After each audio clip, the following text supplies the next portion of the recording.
Good morning, everyone. I'm Pedro Martins. I have done a short-term scientific mission last year, and I am here to present and give you a few tips and ideas on how it went and how I can help you in case you are thinking about applying.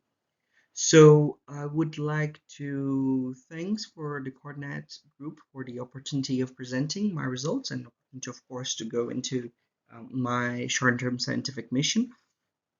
And let's start on how I can give you any support. So I'm a fifth year PhD candidate at the Department of Sociology at the Autonomous University of Barcelona.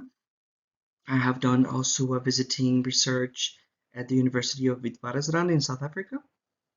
And by the time I went to my short-term scientific mission, I had already finished my thesis, finished writing. I just reviewed during the short-term scientific mission, and the place of destination was Miami at the University of Miami.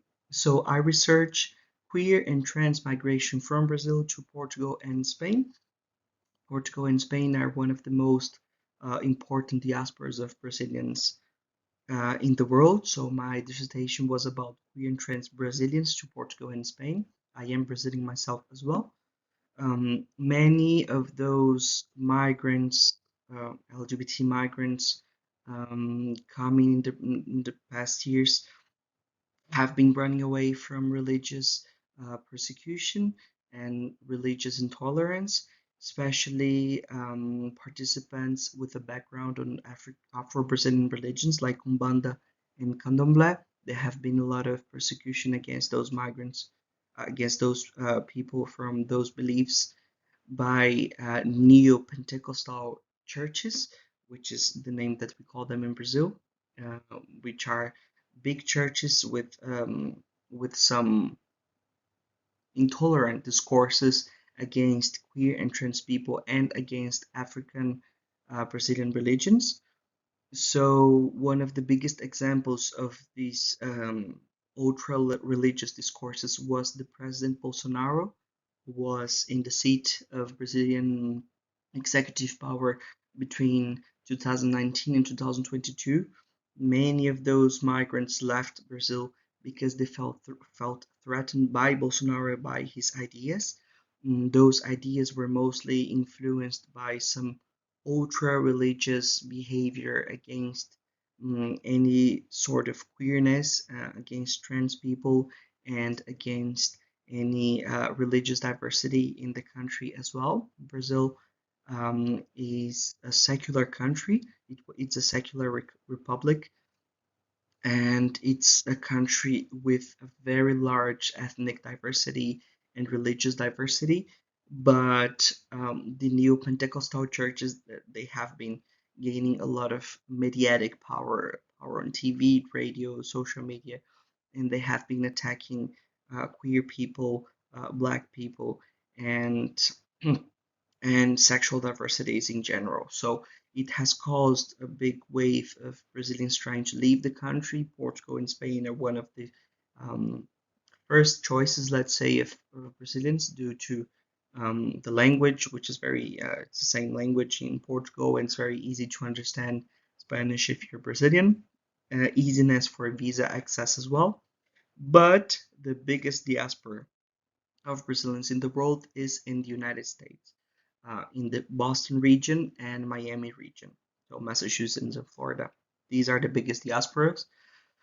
So, for example, in Portugal, there are around 300,000 Brazilians, but in the United States, there is 1,300,000 Brazilians. So, it's a very large and important diaspora. I have felt and read a lot about the queer Brazilian diaspora in the United States, and I found an article by a professor in the University of Miami, Department of Modern Language, called Steve Butterman, who was researching queer lives of Brazilians in South Florida. So I contacted him. He was very open to host me at the University of Miami. I explained about the short-term scientific mission, and he was very kind. There is a very nice group of Brazilian researchers in the department as well, and that department is the umbrella department is the modern languages, but they have several major and minors, which is how the undergrad programs works in the United States. So in this department, they have the major in gender studies, which was where I was, let's say, based, and we also have the minor in Brazilian studies. So actually, I fit quite well in the department. Although I am in sociology, I could fit very well in their department. It was very interesting. So let's explain how it was in Miami itself, preparing the trip. The city of Miami is very, very expensive.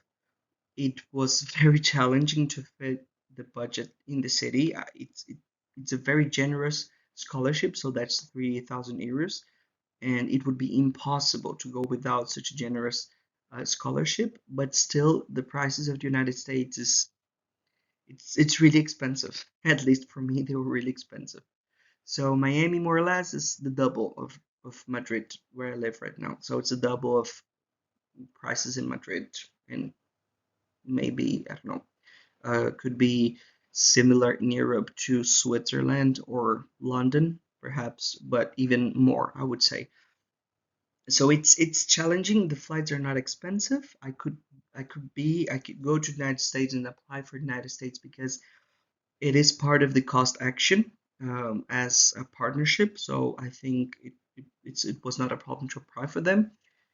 COST has partnership outside of Europe with um, South Africa and the United States, I guess.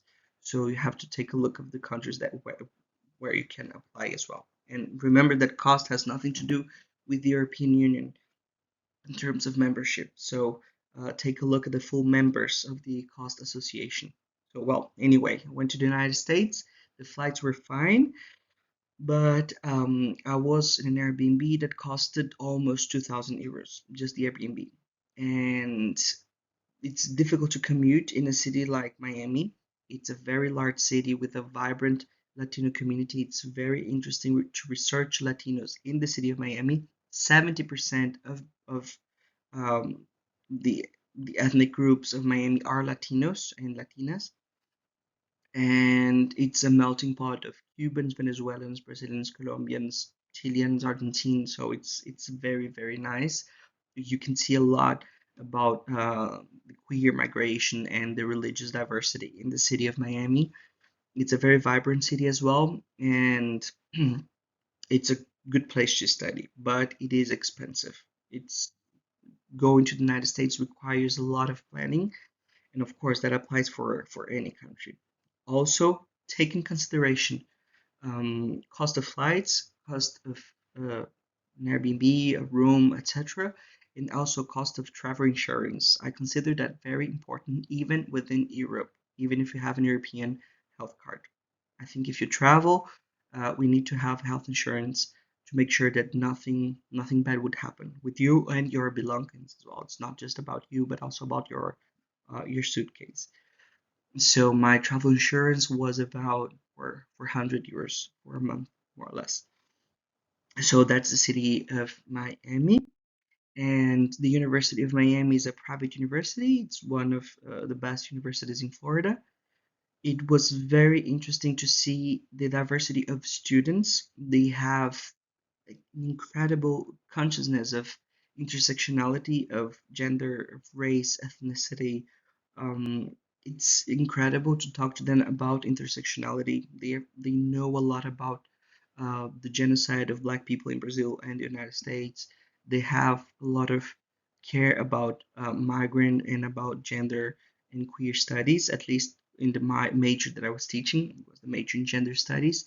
And we had students from nursing school, med school, engineering school, for programming, social sciences, social work as well. So it's very interdisciplinary, and they have a lot of conscience um, on the outside world of the university. So I was very happy to be teaching them and seeing the difference between students in Brazil and in the United States. So I gave three objectives for my short-term scientific missions. So the first one was to share my PhD results with peers, which I did. So I had a few meetings and a small seminar with the colleagues in Miami. I shared with them, I shared my thesis with them and received feedback. It was very nice.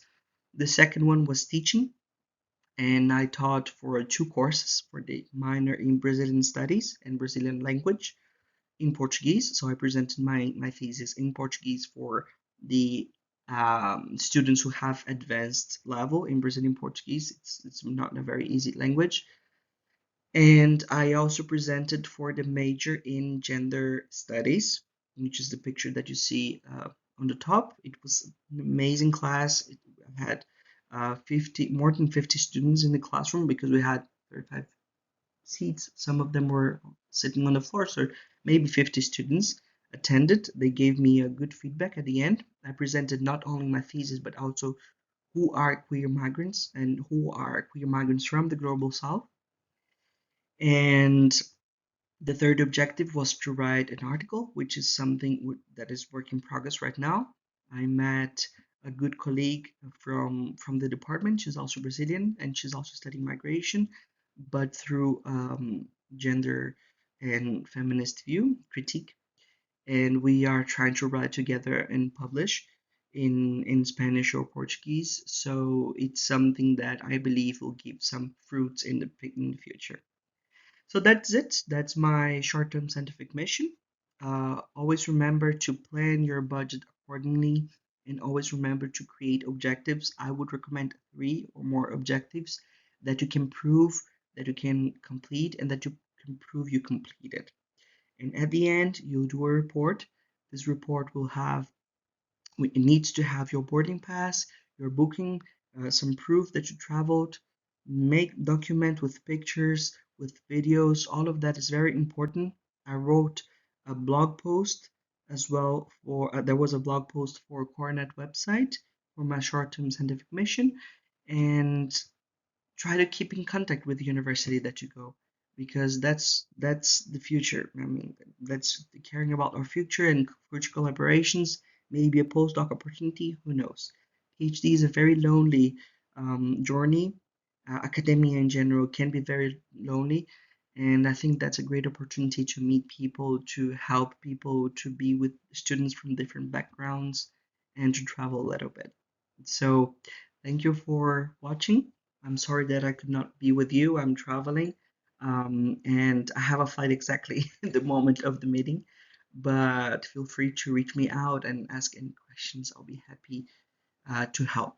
I cannot help with the bureaucratic stuff, so this you might need to email the coordinator, but I can give some tips if you'd like. Okay, thank you very much. Bye bye.